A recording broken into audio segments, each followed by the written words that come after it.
Hi, my name is Valentina Cabello Nuño, and today I'm going to talk about the willow bark.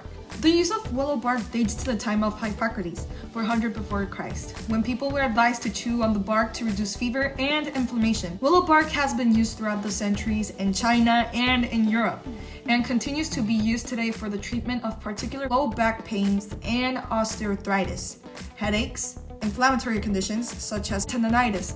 The bark of white willow contains salicylate, which is a chemical similarly used in aspirin.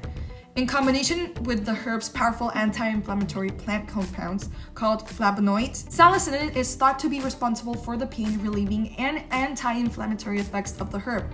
In fact, in 1800s, salicylate was used to develop aspirin. White willow appears to bring pain relief more slowly than aspirin, but its effects may last long. Now let's head into a little bit about its own description. The willow family includes a number of different species of trees and shrubs native to Europe, Asia, and some parts of North America. Some of the more commonly known species are white willow, European willow, Salix alba, black willow, pussy willow, Salix nigra, crack willow, Salix fragilis, purple willow, Salix purpura, and weeping willow, Salix babylonica. Not all willow species accumulate a therapeutic sufficient amount of salicylate.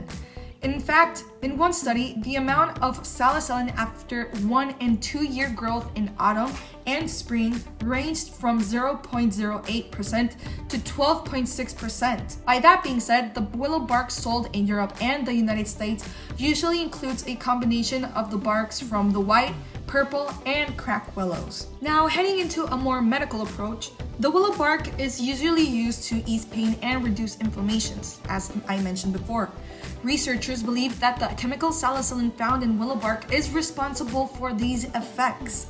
However, studies show several other components of the willow bark, including plant chemicals called polyphenols and flavonoids that have antioxidants, fever-reducing antiseptics, and immune-boosting properties. Some studies show willow as effective as an aspirin for reducing pain and inflammation, but not fever, and in a much lower dose. Scientists think that it may be because of the compounds that were found in the herb, but they still need to be researched a little bit more.